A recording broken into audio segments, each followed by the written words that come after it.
Alors, bonjour à tous et à toutes. Très heureux de vous retrouver aujourd'hui pour parler de recrutement et d'immigration et surtout de recrutement de talents à l'international en direction de la France. Et pour répondre à toutes les questions, aujourd'hui, on a la chance d'avoir notre partenaire, Clarisse Delettre, qui est Bonjour donc Philippe. avocate et responsable chez Majorel Mobilité.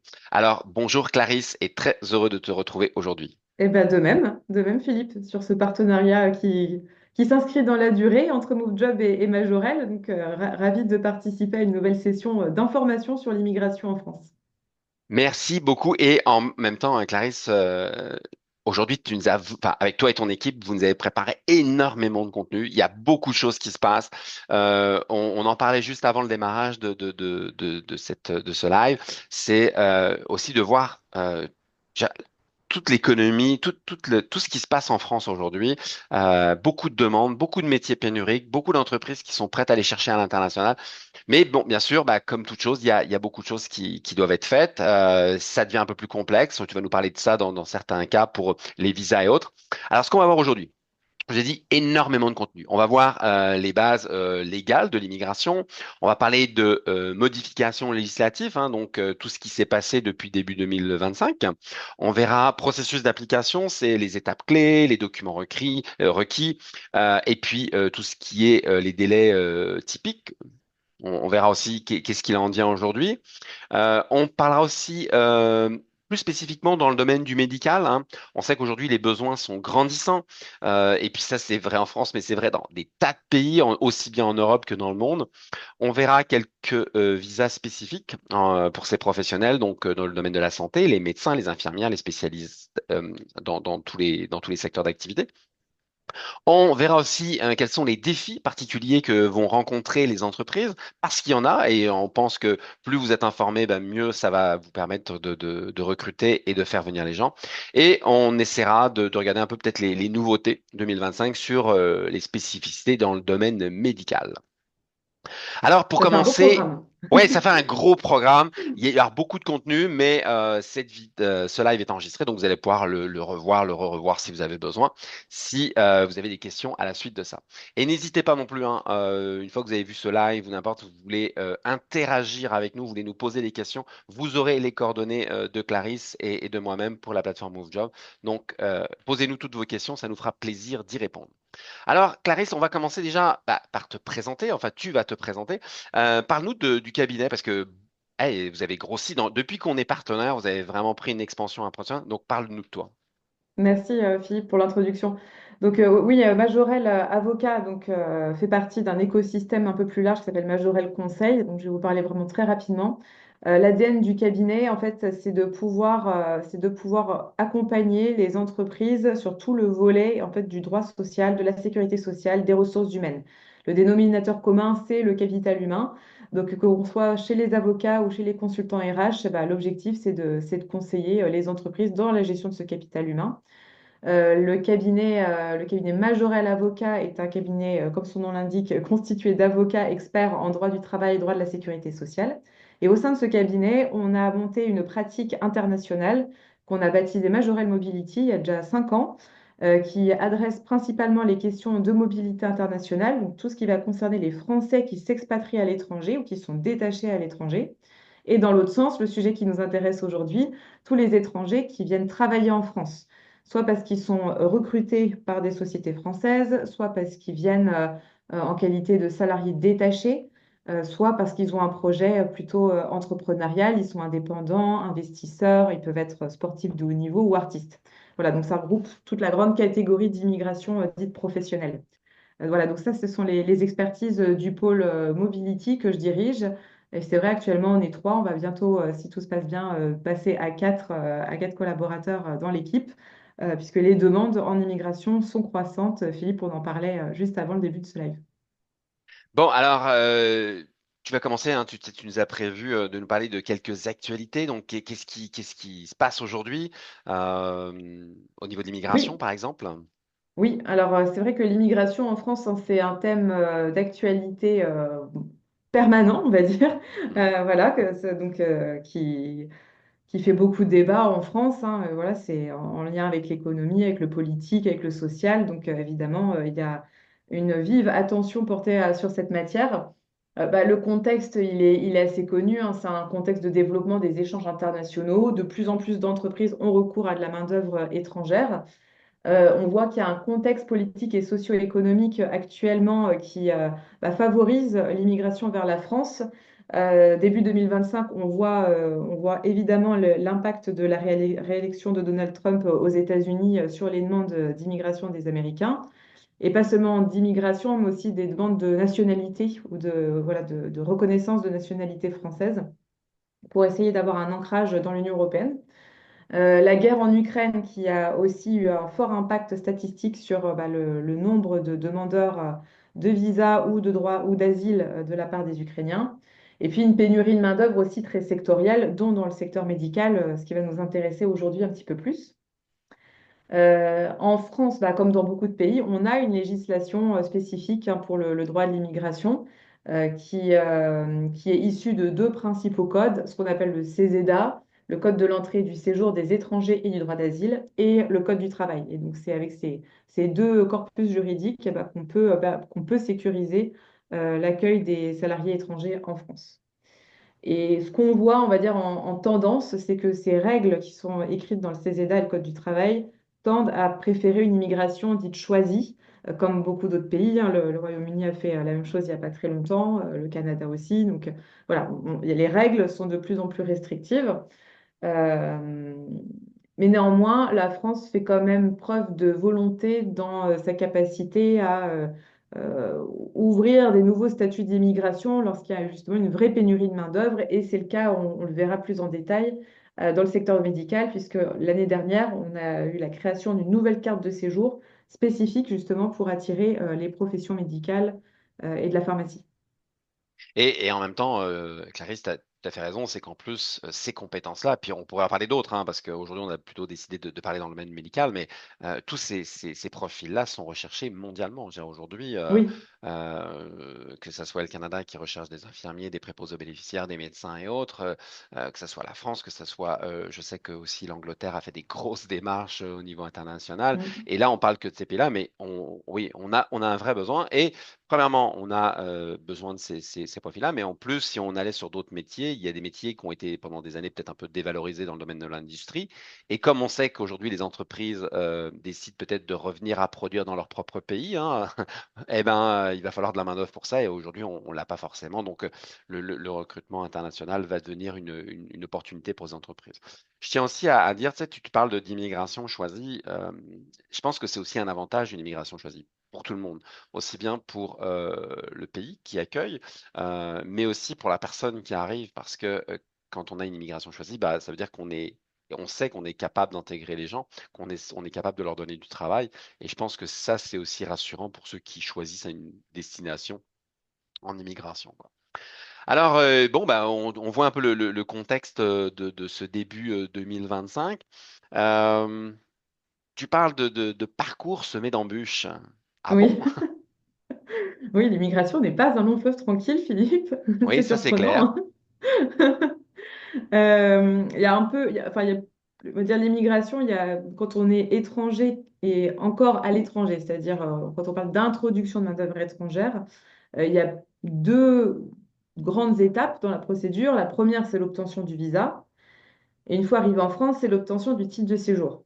Et là, c'est vrai que ce qu'on constate en pratique, hein, c'est que les difficultés se sont un peu déplacées. On va dire que l'obtention du visa se fait de manière maintenant un peu plus uniforme. Il y a quand même encore quelques petites subtilités et quelques, voilà, selon les pays. Mais en tout cas, la procédure est quand même bien uniformisée. Voilà, les critères d'obtention des visas sont assez clairs. Là où on voit en ce moment en pratique plus de difficultés, c'est une fois en France, c'est comment obtenir le titre de séjour, donc la carte, hein, physique, Mm. puisque les préfectures en France qui sont responsables, hein, compétentes pour délivrer ces fameux titres, sont elles-mêmes en pénurie de main-d'œuvre un petit peu, ou font face à beaucoup de demandes, ce qui fait qu'on a des retards, des délais très importants pour obtenir les titres de séjour. Et des délais qui portent vraiment préjudice aux étrangers et à leurs employeurs. C'est-à-dire qu'on a fait tout ce qu'il fallait. Ces personnes sont entrées légalement en France avec un visa en cours de validité. elles ont demandé très tôt la fabrication de leur titre de séjour, mais les délais étant ce qu'ils sont, on arrive parfois en fin de visa, on n'a toujours pas de titre et on se retrouve dans une situation d'irrégularité, en tout cas de fort risque d'irrégularité, et ce qui nous contraint, nous, avocats, depuis quelque temps, à faire de plus en plus de contentieux administratifs pour enjoindre l'administration à délivrer les titres de séjour. Donc voilà, ça vient se rajouter un petit peu une petite complexité supplémentaire. Et puis l'autre point un peu d'amélioration, hein, qu'on peut citer, c'est la fameuse plateforme de dématérialisation des procédures d'immigration qu'on appelle l'ANEF, donc c'est l'administration numérique pour les étrangers en France, qui est une grosse plateforme numérique où on peut normalement à peu près tout faire en lien avec l'immigration. C'est-à-dire demander une autorisation de travail, obtenir un titre de séjour, demander la nationalité française, enfin voilà, il y a plusieurs fonctionnalités. Mais le site rend compte de trop nombreux dysfonctionnements, à tel point que le défenseur des droits, en décembre de l'année dernière, a publié un très gros rapport citant toutes ces problématiques et mettant en lumière le fait que l'intention politique qui avait présidé à la création de la nef, c'est-à-dire de fluidifier l'accès des ressortissants étrangers à l'administration, finalement est un peu un échec, ou en tout cas un demi-échec. C'est-à-dire que la promesse est là, mais ça ne fonctionne pas encore très bien.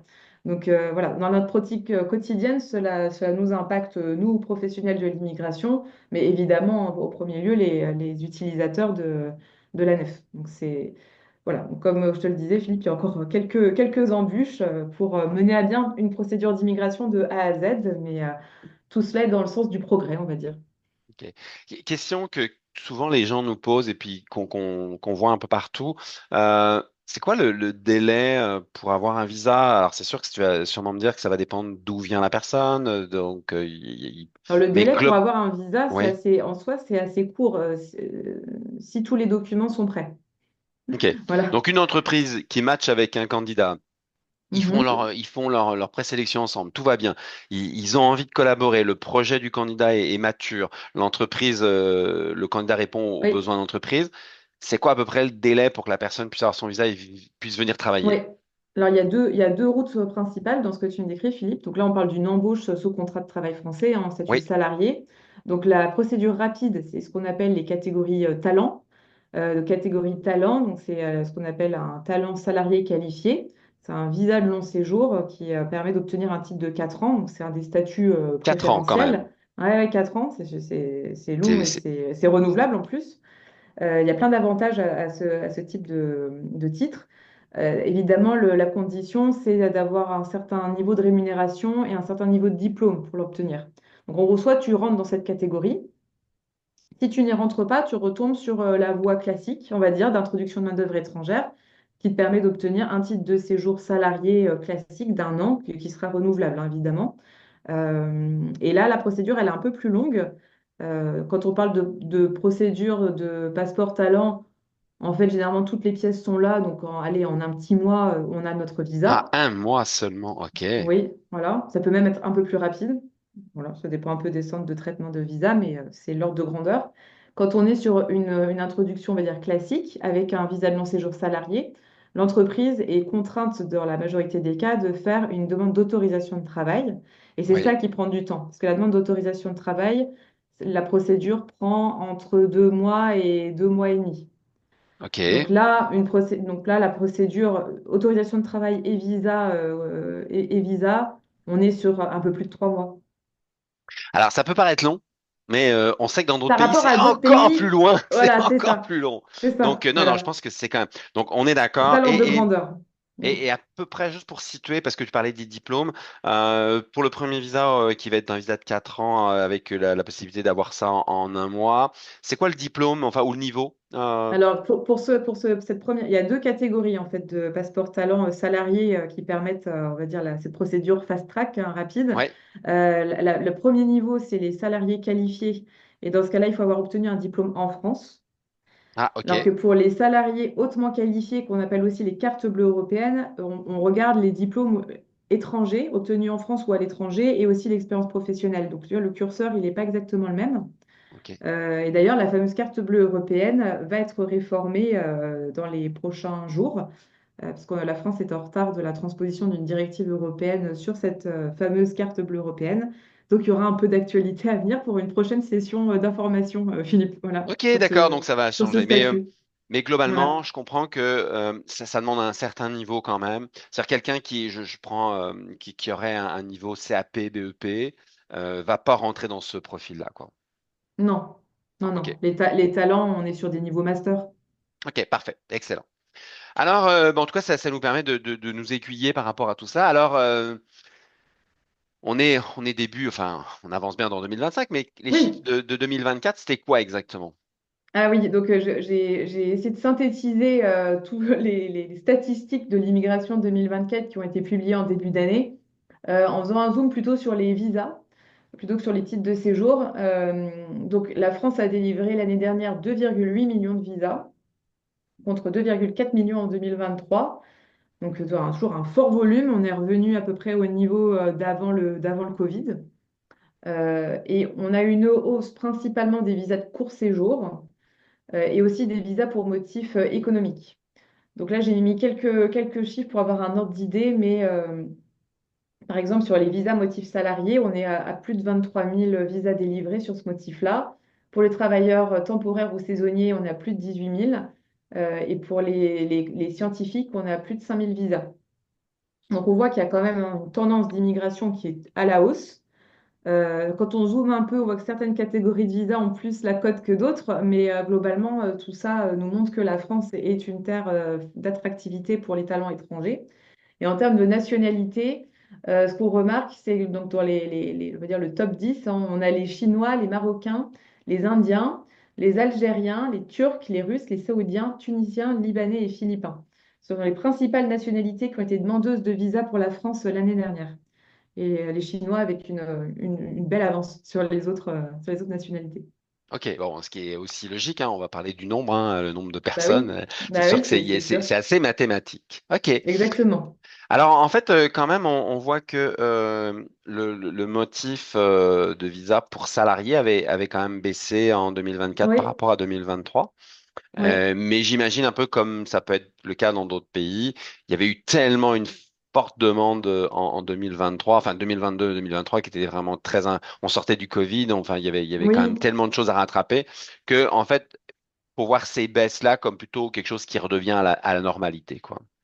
Oui, c'est pas du tout un indicateur effrayant, on va dire.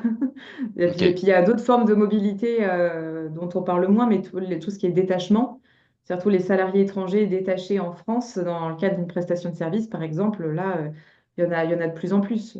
Donc là, c'est pas exactement la même configuration. Ils vont avoir un contrat de travail à l'étranger et ils viennent en France pour une durée, je sais pas, 6 mois, un an, parfois plus, hein, pour accomplir leur mission chez un client, ou alors ils font de la mobilité intra-groupe et ils viennent dans la filiale française du groupe pendant quelques temps avant de repartir dans leur pays d'origine. Donc, il y a plein de tendances de mobilité là-dessous qui prendraient du temps à décrypter ensemble. Philippe, ça pourrait peut-être faire l'objet d'un exact, prochain, exact. d'une prochaine vidéo. Alors, entrée en vigueur, donc là, tu parles-nous, c'est une sorte de visa. Alors, alors donc l'EES et l'ETIAS, on en parle depuis pas mal de temps maintenant. Donc, je vais pas être trop longue sur le sujet pour qu'on puisse parler ensuite des professions médicales. Mais en synthèse, le système EES, donc Entry Exit System, est un système qui va permettre d'enregistrer numériquement toutes les entrées et les sorties des ressortissants de pays tiers dans l'espace Schengen.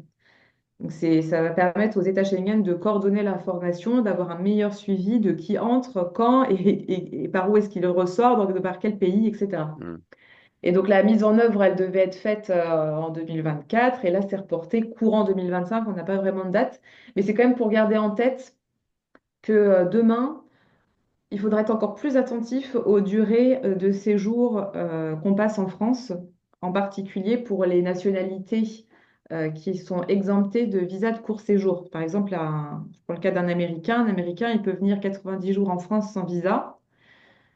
Voilà, il faut quand même qu'il garde en tête qu'il y a bien ce délai de 90 jours qui va exact. s'appliquer. Et c'est pas parce qu'il est rentré en Italie qu'il va ressortir par la France que demain, il ne sera pas identifié s'il n'a pas respecté ce délai de 90 jours. Donc voilà, c'est pour préparer les esprits, on va dire.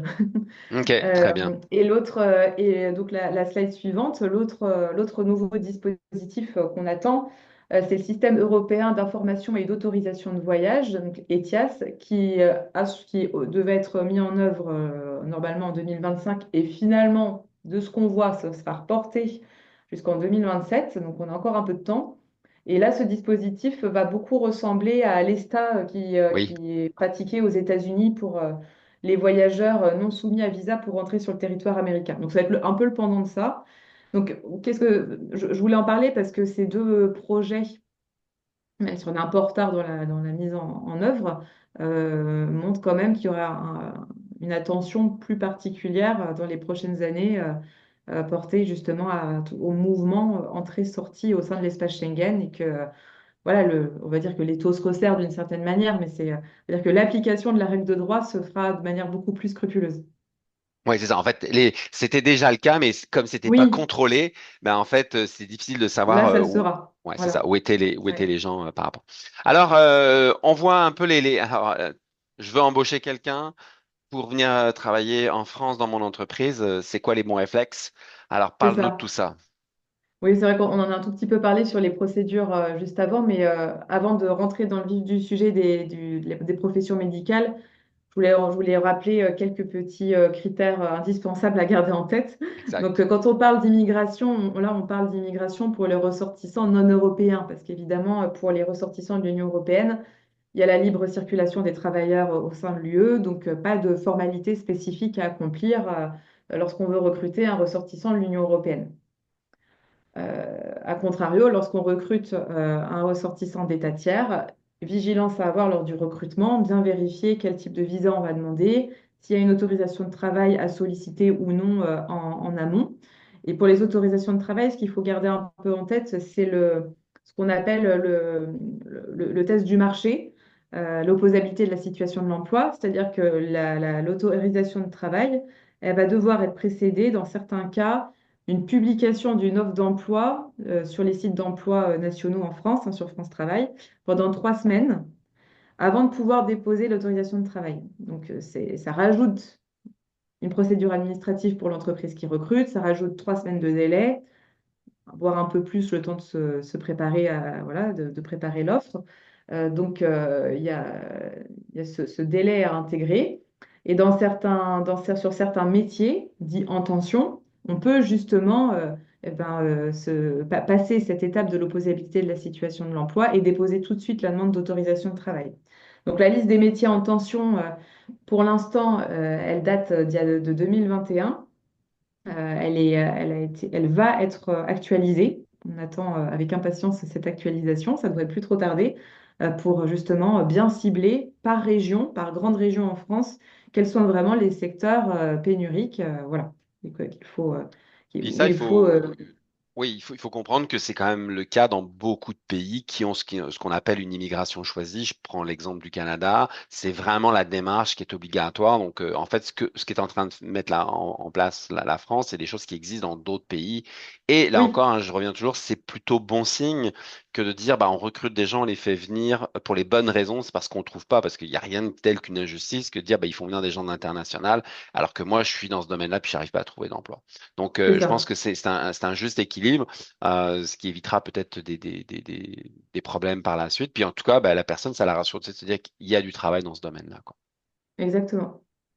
Oui, Et ça ne peut se faire que si la personne a identifié déjà un employeur. exact, en plus. Et ça, Ouais, c'est une question qu'on me pose souvent. Je reçois parfois des demandes.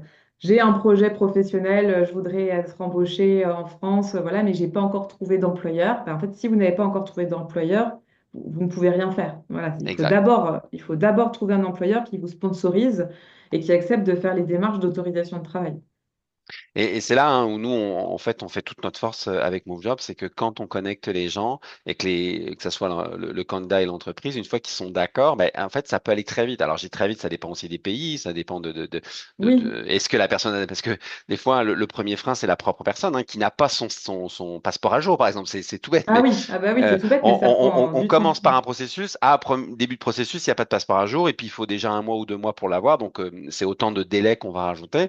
Mais l'objectif, positif, c'est quand même que je trouve un employeur qui s'engage, donc qui me parraine, et après, je peux faire mes démarches. Et donc, justement, travailler avec des gens comme toi, Clarisse, qui vont faciliter le processus parce que bah, faut bien connaître toutes les ficelles pour ne pas perdre trop de temps par rapport à ça, quoi.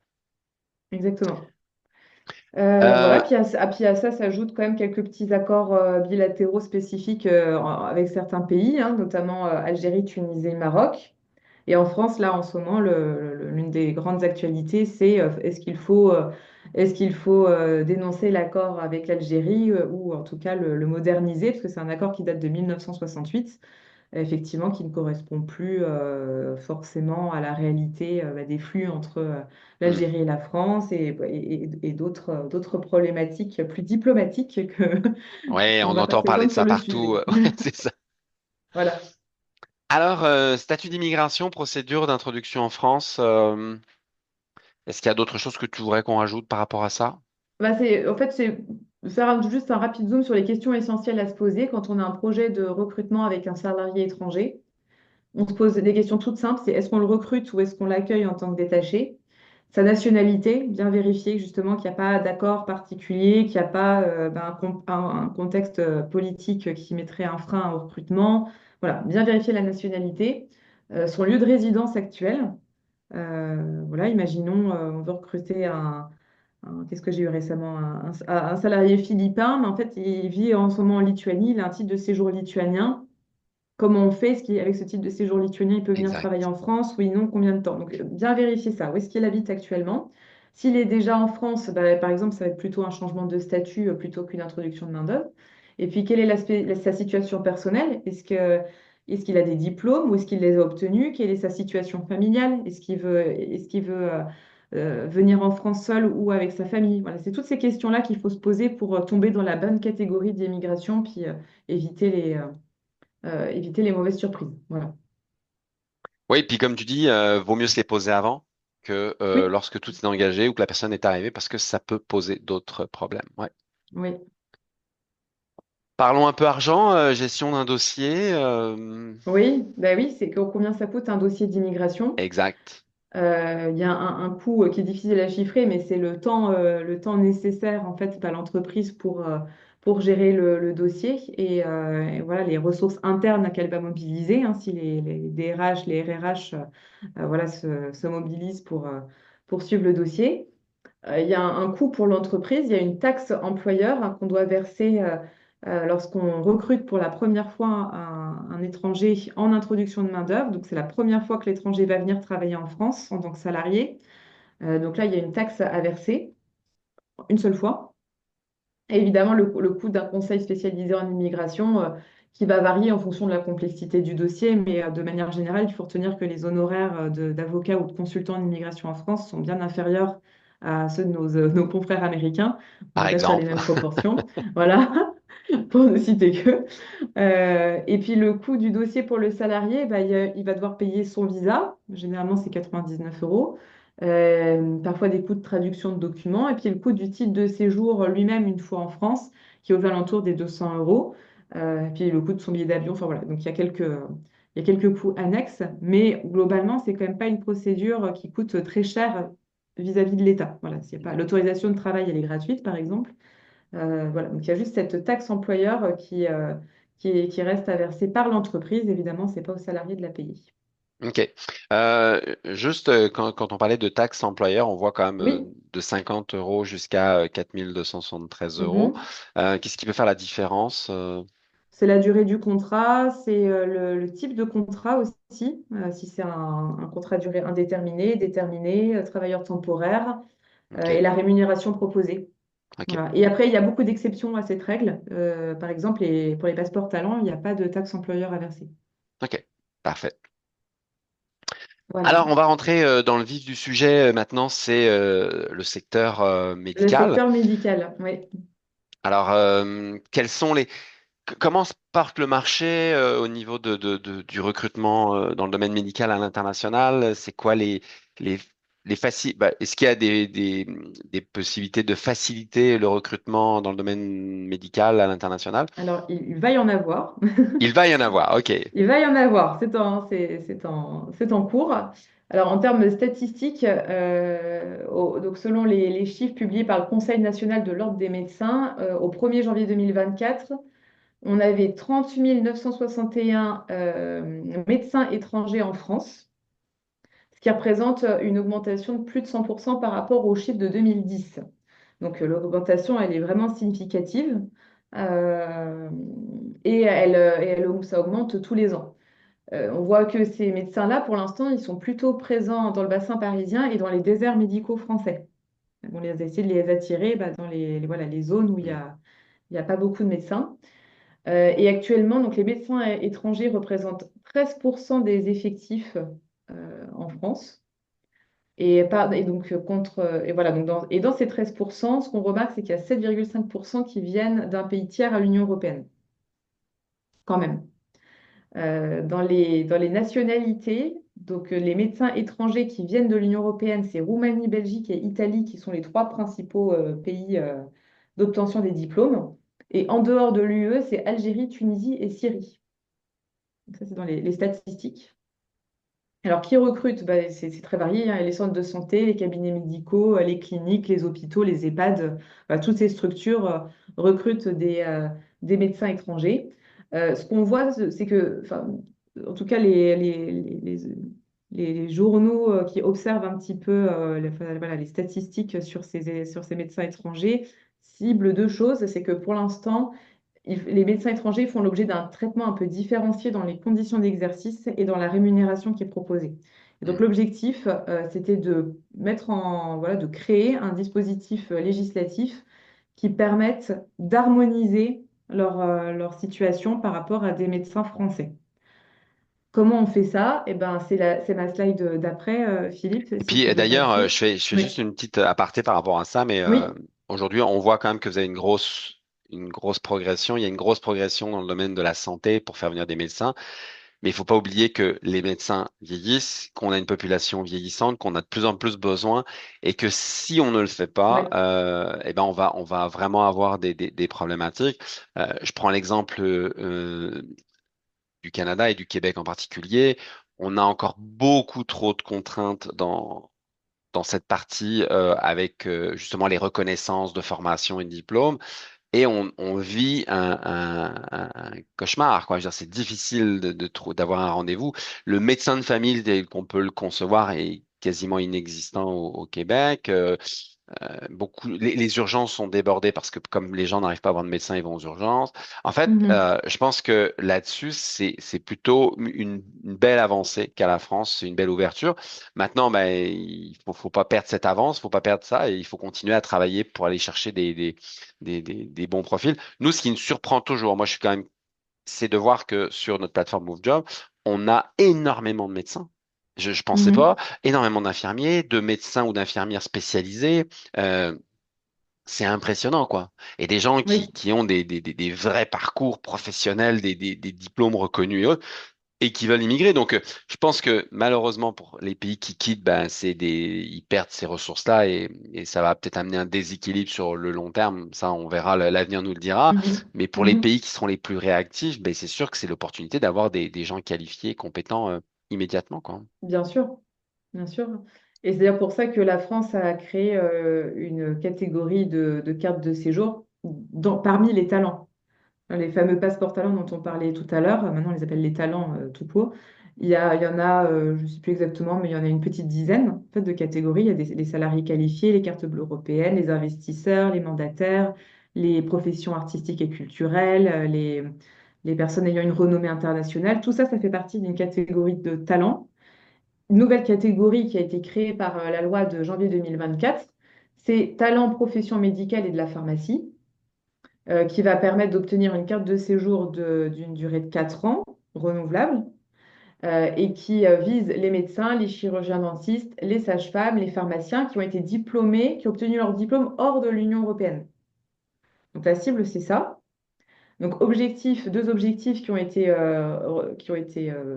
réaffirmés dans cette loi, c'est remédier aux déserts médicaux, combler le déficit des personnels qualifiés dans les hôpitaux et les établissements médico-sociaux, et aussi simplifier l'insertion professionnelle des professionnels de santé étrangers. Voilà, donc, justement, harmoniser un peu leur statut par Hmm. rapport aux médecins français. C'est clair, c'est clair. En tout cas, je pense que. Et est-ce que tu as une idée, Clarisse, alors je parle de l'Union européenne, mais je penserais même aussi comment à l'Angleterre. Est-ce que tout le monde applique ce genre de... Est-ce que c'est aussi simple pour d'autres pays de l'Union européenne d'arriver en tant que professionnel de la santé? Ou est-ce que la France a une longueur d'avance ou du retard? Je suis pas certaine que la France ait une longueur d'avance en tant que telle. Je connais pas très bien la législation de tous les États de l'Union européenne sur le sujet. Euh, enfin, en fait, que ce soit pour la France ou d'autres pays, il y a déjà des procédures existantes pour les accueillir. Le nouveau titre, par exemple, talent profession médicale pour la France, c'est une avancée, mais il existait déjà avant un moyen d'immigrer en France en étant médecin. Ok, Donc là, c'est plus une volonté politique de la France voilà, de dire, nous, on a créé une carte de séjour spécifique pour attirer les talents médecins étrangers. Je ne sais pas si les autres pays ont marketé, on va dire, une ok. offre médecin aussi fortement, mais, mais ce qui est sûr, c'est que d'autres dispositifs un peu équivalents existent dans l'Union européenne, dans d'autres pays. Est-ce que c'est Euh, difficile pour les oui. reconnaissances de diplômes? Oui, bah oui, les reconnaissances de diplôme, c'est pas évident. Donc ça fait partie justement de la slide suivante. C'est comment en fait on obtient le titre, le fameux titre de séjour carte talent en profession médicale. Donc on a vu qu'ils sont visés par le titre les praticiens qui sont diplômés hors de l'Union européenne. On les appelle les PADU pour faire une contraction. C'est les professionnels médicaux et pharmaciens qui ont obtenu une autorisation d'exercer leur profession sur le territoire français. Et donc cette autorisation, elle peut prendre plusieurs formes. Il y a une décision d'affectation, une attestation qui permet un exercice temporaire ou l'autorisation d'exercer pleine et entière. Voilà. Et en pratique, les professionnels de santé peuvent solliciter ce type de séjour lorsqu'ils ont réussi les épreuves de vérification des connaissances, donc EVC. Hmm. Donc il y a quand même une procédure à suivre, hein. C'est pas, voilà, il faut montrer patte blanche et montrer ses compétences. Donc ça, c'est certain que ça reste une étape à franchir pour pouvoir demander la carte. Mais après ça, normalement, l'octroi est assez automatique. Il y a d'autres conditions qu'on peut voir dans la slide suivante. Donc, le premier critère, donc, c'est être titulaire d'un diplôme délivré par un État non membre de l'UE. Donc, avoir reçu la décision d'affectation ou une attestation permettant l'exercice de la profession et justifier d'un seuil de rémunération et signer les chartes de valeur de la République et les principes de laïcité. Sur le seuil de rémunération, bah, le gros bémol, c'est qu'on attend toujours le décret Ok. qui va fixer ce seuil de rémunération. C'est pour ça, tu vois, la loi, elle date de janvier 2024. On est avril 2025. En fait, ce titre, il n'est pas encore live, il est pas encore applicable. D'ailleurs, quand on fait une demande de visa sur France Visa, la catégorie passeport talent profession médicale n'a pas encore été créée. Donc, on Ok. attend, on attend ce décret. Il y a eu un projet de décret qui a été soumis à la Commission nationale de la négociation collective de l'emploi et de la formation professionnelle en décembre 2024. Donc, on espère que dans quelques mois, cette nouvelle carte de séjour sera disponible. Ben, Voilà. je comprends, puis en même temps, je me mets à la place des instituts qui ont besoin de recruter, qui disent, mais comment se fait qu'on n'arrive pas? Tout est Ouais, là, mais ouais, ouais. Bah, mais c'est souvent le ce cas en décret. immigration, il y a un peu de temps, puis peut-être que aussi il y a une petite incohérence là dans le système à date, c'est que normalement les titres passeport talent permettent aussi à la famille accompagnante de bénéficier du même type de carte de séjour.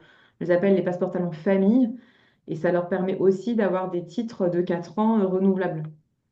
Et là, dans la création de ce nouveau titre passeport talent profession médicale, pour l'instant, du fait des renvois législatifs au sein du CESEDA, pour l'instant, on a l'impression qu'ils ne peuvent pas bénéficier, que les familles accompagnantes ne pourraient pas bénéficier d'une carte passeport talent famille. Donc, voilà, il y aura peut-être encore un petit lifting des textes à Hmm. faire. Donc, tout ça est prometteur. Donc, en attendant, qu'est-ce qu'on fait? En attendant, on utilise les procédures d'immigration classiques Et là, ça va dépendre un petit peu du statut du médecin ou du pharmacien, de l'infirmier. C'est est-ce qu'il est salarié ou est-ce qu'il est libéral? Ouais. Donc, s'il est salarié, on va suivre une procédure d'autorisation de travail. À souligner que pour certains métiers, il n'y a pas d'opposabilité de la situation de l'emploi. J'ai regardé tout à l'heure, il y a voilà, certaines professions Donc ça veut médicales. dire pas une obligation à déposer une offre Exactement. Donc, et à on peut justifier avoir qu'on peut l'autorisation trouver. de Ok, travail plus vite. Voilà, c'est ça l'objet. Et ça permet de déposer la demande d'autorisation de travail tout de suite et de gagner 3 semaines de délai.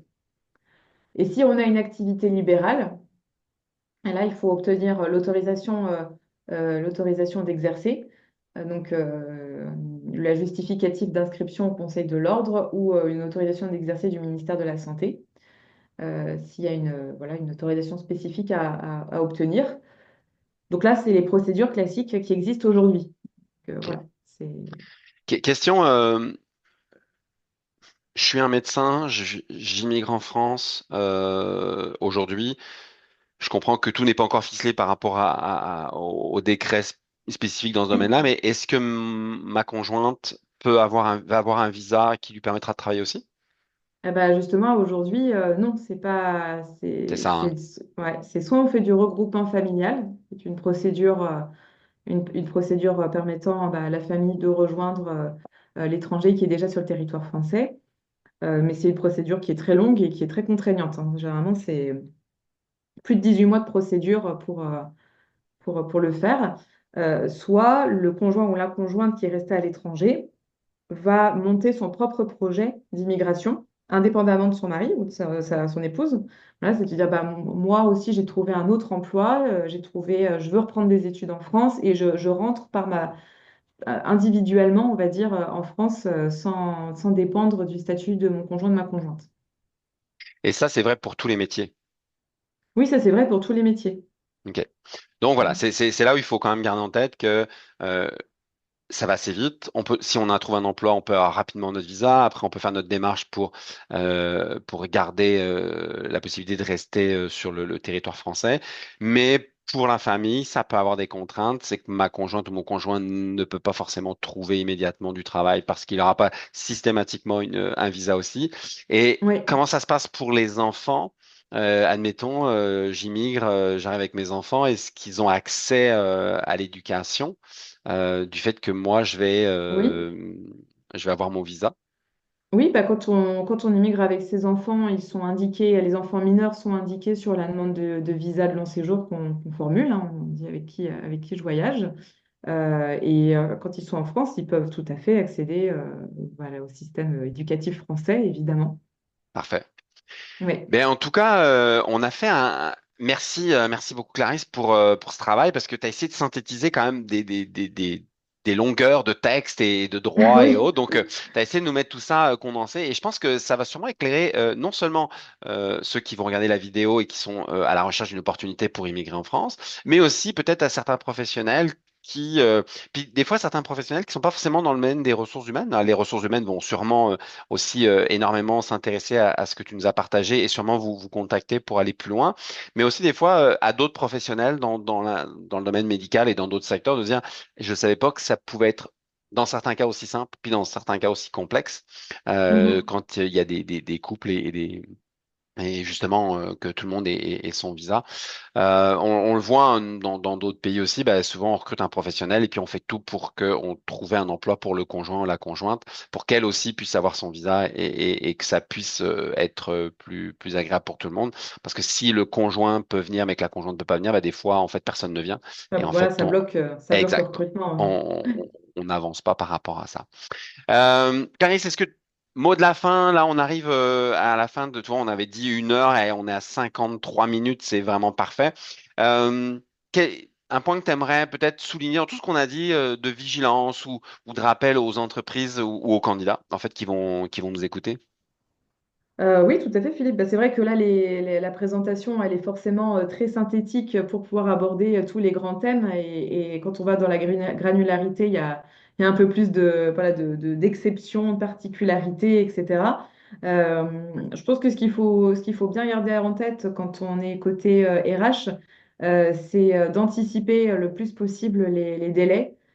Et puis, ce que je constate, c'est que les entreprises ont souvent un profil, un besoin de recrutement qui est assez récurrent Mm, et qu'on peut processer, on va dire, faire un vrai process RH de recrutement de talents étrangers pour, bah, par exemple, avoir le réflexe d'avoir une offre d'emploi toujours live sur France Travail pour gagner un peu de temps, pour avoir anticiper toutes les démarches d'immigration pour gagner du temps. Et puis aussi, une fois que les collaborateurs sont en France, bah, ne pas baisser la vigilance, puisque les situations de travail en situation irrégulière peuvent survenir dans la suite de la vie courante, hein. Par exemple, un collaborateur qui oublie de renouveler son titre de séjour au bon moment, qui se retrouve en situation irrégulière, ça peut arriver. Donc, c'est aussi garder avoir une procédure RH interne avec parfois des rappels, des rappels quelques mois avant l'expiration des titres de séjour des collaborateurs pour leur dire, au fait, t'as pas oublié là, de demander le renouvellement de ton titre à la préfecture, est-ce que ça se passe bien, est-ce que tu as besoin d'aide, est-ce que, voilà. Parce on a beaucoup de demandes là, d'entreprises qui se retrouvent dans des situations professionnelles et humaines difficiles.